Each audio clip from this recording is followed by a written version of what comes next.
Shalom, damai di hati.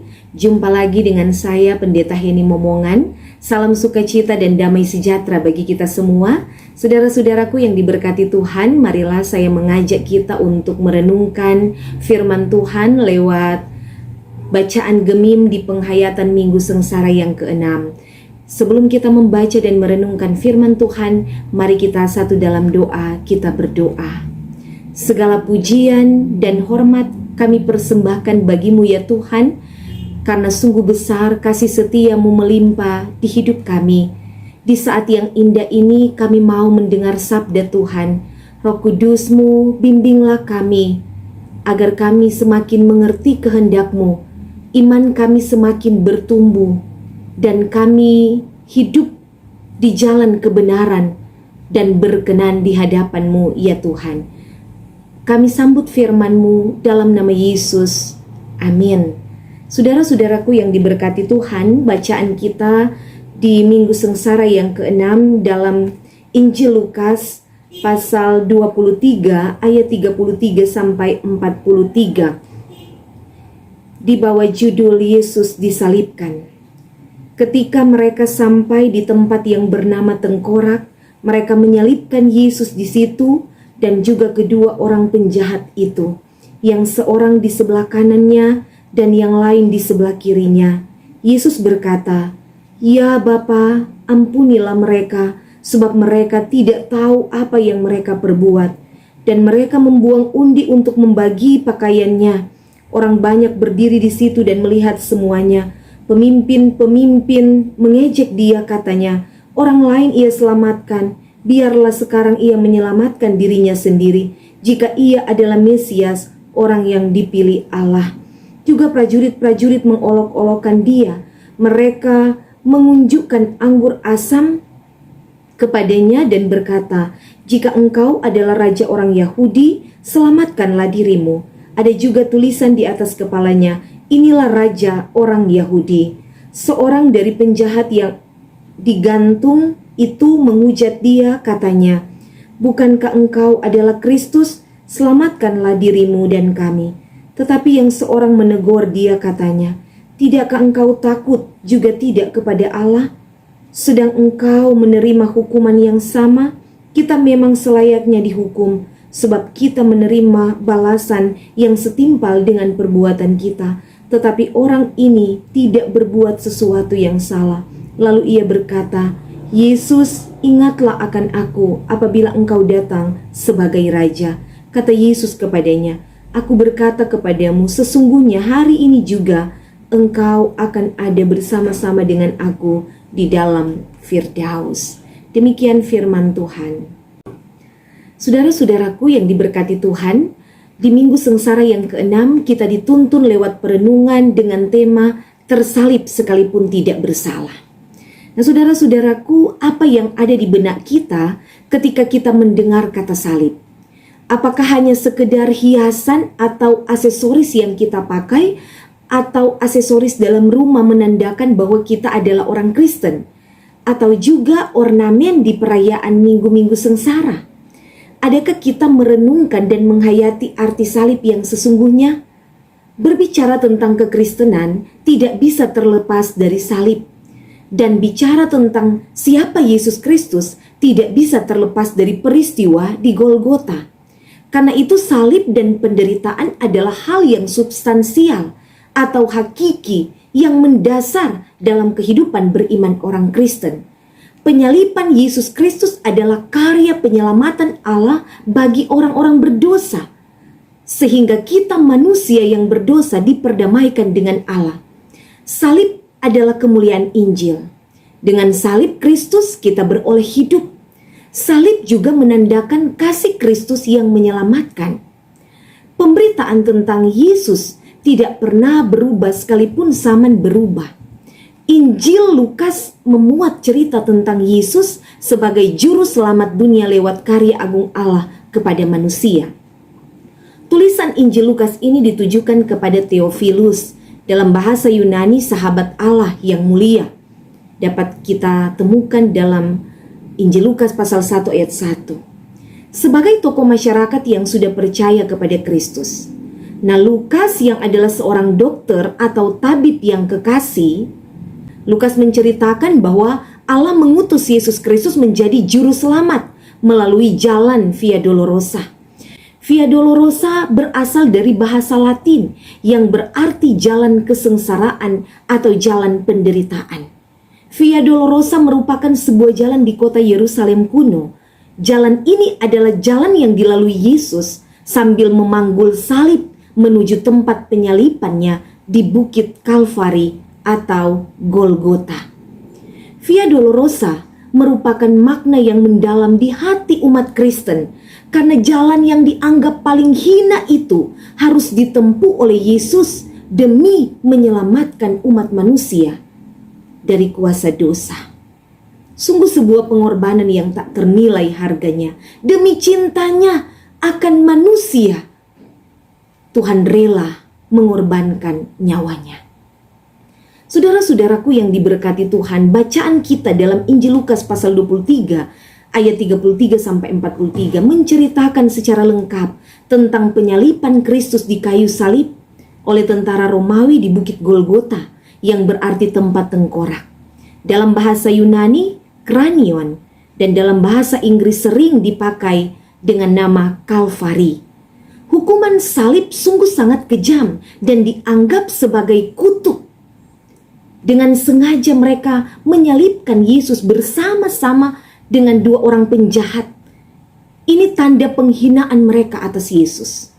Ketika mereka memperlakukan Yesus dengan hina, Yesus hanya berdoa, "Ya Bapa, ampunilah mereka, sebab mereka tidak tahu apa yang mereka perbuat."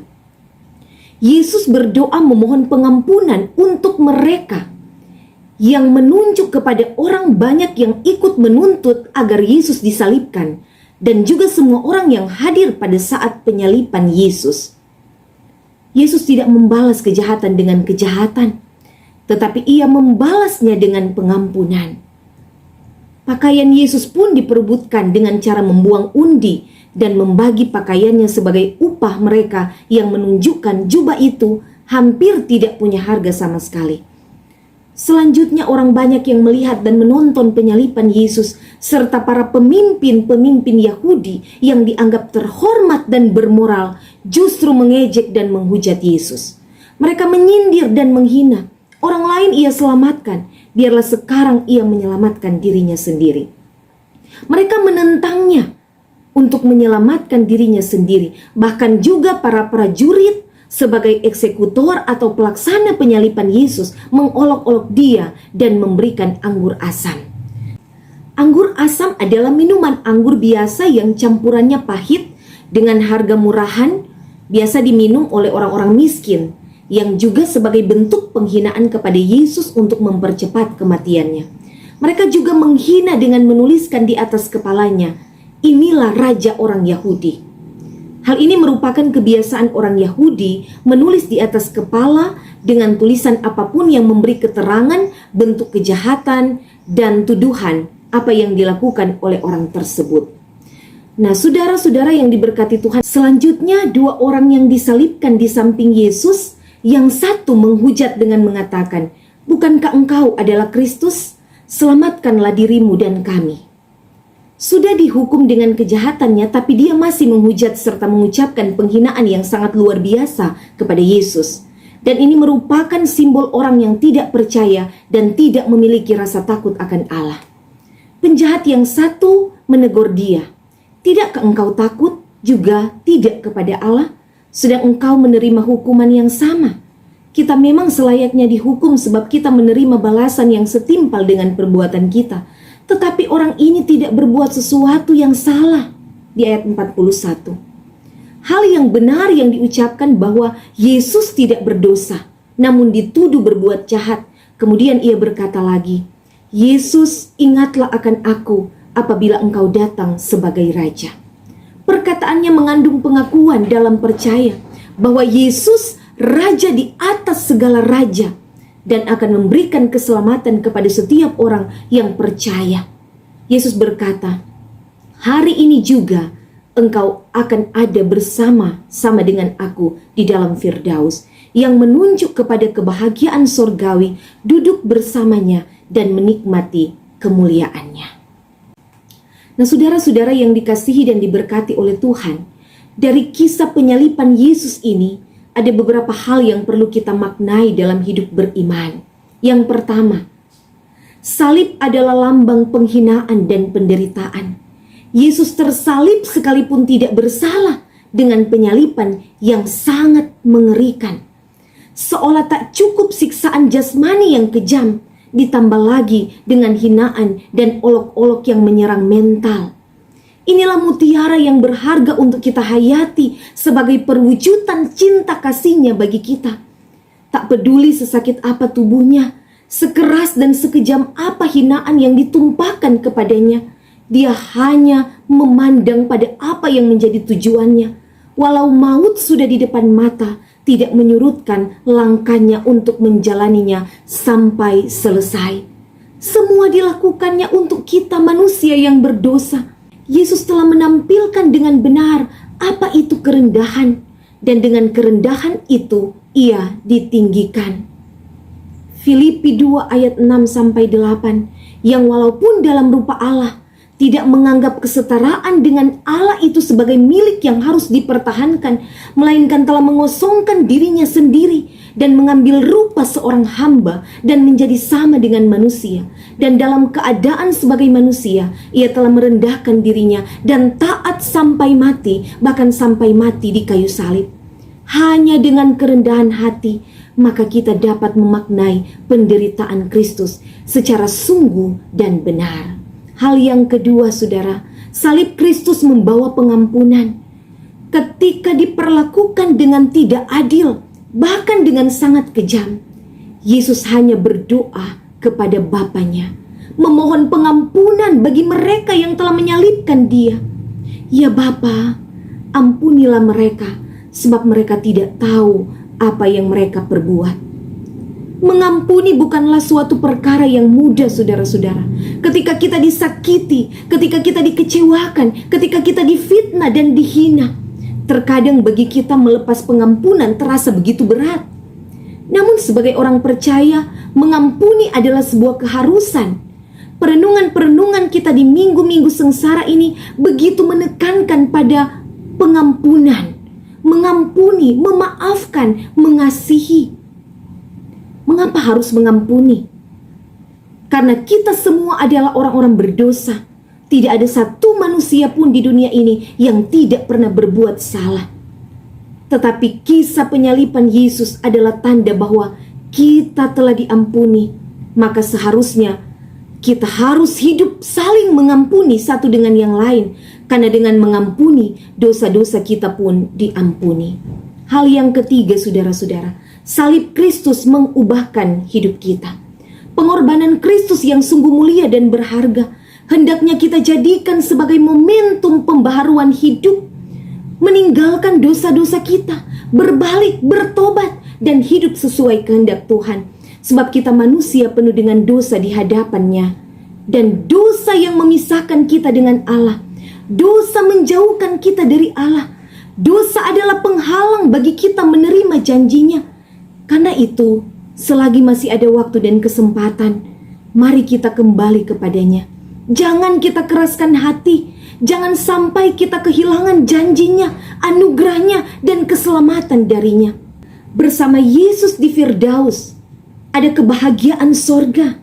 Telah dijanjikan bagi orang yang menyesali dosanya, yang bertobat, dan yang percaya bahwa Yesus adalah Raja dan Juru Selamat. Saudara-saudara, biarlah pengorbanan Kristus di kayu salib menjadi perenungan bagi saya dan saudara-saudara. Kalau kita saat ini merasa jauh dari Tuhan, berbaliklah. Dia selalu menunggu kita dan memberi kesempatan bagi kita untuk kembali kepadanya. Kita juga terpanggil untuk menyangkal diri, melawan keinginan daging, kepentingan diri sendiri, keegoisan kita. Jika masih ada dendam, amarah, iri hati, benci, dan kesombongan, masih ada kemunafikan, keserakahan, dan semua hal yang bertentangan dengan kehendak Tuhan, mari torang tinggalkan semua itu. Mari torang datang mencari Tuhan melalui tekad dan komitmen melakukan yang terbaik bagi Tuhan. Tapi jangan cuma di saat perlu torang cari Tuhan. Di saat semua Tuhan so kase, so terpenuhi semua torang pe keinginan, kemudian torang lupa Tuhan, jauh dari Tuhan, lupa mengucap syukur, lupa beribadah. Itu bukan menyangkal diri, tapi sebaliknya menyangkal Tuhan. Siapa sangkal diri akan beroleh hidup, tetapi siapa menyangkal Tuhan akan disangkal Tuhan. Hal yang keempat, saudara-saudara, kemuliaan di balik salib Kristus. Salib memang melambangkan beban yang berat. Tapi jika kita mampu memikul salib kita akan beroleh kemenangan iman menikmati mahkota kehidupan kekal. Tuhan tidak pernah memberikan cobaan di luar batas kemampuan kita. Terkadang Tuhan menguji iman orang percaya dalam dapur kesengsaraan. Itulah salib yang harus kita pikul. Sebab tidak ada gagang pada salib. Artinya salib menandakan penderitaan yang harus ditempuh oleh para pengikut Kristus. Sebagaimana Kristus telah mengalaminya. Jadi apapun tantangan dan pergumulan hidup kita, torang pe salib masing-masing berbeda. Ada salib ringan, ada salib yang berat. Jalani, hadapi dengan iman. Pikulah salib itu dengan tetap percaya Tuhan sudah lebih dulu menanggung beban dan pergumulan yang begitu berat, sehingga semua beban hidup kita menjadi ringan di Kalvari. Semua pergumulan yang membawa tekanan, himpitan, janganlah membuat kita mudah menyerah, berputus asa, dan mengeluh atau bersungut-sungut. Ketika kita dihina, ketika kita diejek, dihujat, dicaci maki, jangan tawar hati, jangan membalas kejahatan dengan kejahatan, tetapi doakan dan ampuni, serahkan semua pada Yesus. Dia adalah jawaban untuk semua persoalan dan beban kehidupan kita. Saudara-saudara yang diberkati Tuhan, sebagai orang yang sudah diselamatkan karena iman kepada kasih karunia Allah melalui pengorbanan Kristus di atas kayu salib, biarlah kita tetap menunjukkan kesetiaan kita kepada Kristus, walau harus menghadapi derita sengsara sekalipun. Firman Tuhan berkata dalam Roma pasal 5 ayat 3b sampai ayat 5. Karena kita tahu bahwa kesengsaraan itu menimbulkan ketekunan, dan ketekunan menimbulkan tahan uji, dan tahan uji menimbulkan pengharapan. Dan pengharapan tidak mengecewakan, karena kasih Allah telah dicurahkan di dalam hati kita oleh Roh Kudus yang telah dikaruniakan kepada kita. Mari kita menanggalkan cara hidup yang lama, maka kita akan memperoleh hidup baru dalam Kristus. Hidup yang dipulihkan, hidup yang diubahkan, hidup yang didamaikan dengan Allah. Maka kita akan menyaksikan rencana dan rancangan Tuhan yang sungguh indah, melebihi apa yang kita pikirkan. Hendaklah kita menghargai pengorbanan Yesus di atas kayu salib dengan mewujudkan hidup yang berkenan kepadanya. Maka percayalah saudara, berkat dan anugerah keselamatan akan kita nikmati seiring dengan ketaatan dan takut akan Tuhan. Tuhan Yesus memberkati kita semua. Amin. Mari kita berdoa. Terima kasih ya Yesus Kristus untuk pengorbananmu yang sungguh sempurna di hidup kami. Karya keselamatan yang telah Kau kerjakan untuk menebus dosa kami manusia. Kiranya firman-Mu yang telah kami renungkan menuntun kami untuk hidup mengikuti kehendak-Mu, agar kami semakin menaruh harap hanya kepada Tuhan saja di balik persoalan hidup yang kami alami. Iman kami semakin dikuatkan, dan kami semakin berserah ke dalam tangan Tuhan. Salib Kristus memulihkan kami. Dalam nama Yesus kami berdoa. Amin. Demikian saudara-saudara, kita telah merenungkan kebenaran firman Tuhan. Kiranya firman Tuhan ini akan terus memberkati kita semua, terlebih khusus di penghayatan minggu-minggu sengsara. Iman kita semakin dikuatkan dan kita benar-benar menghayati akan pengorbanan Kristus di atas kayu salib.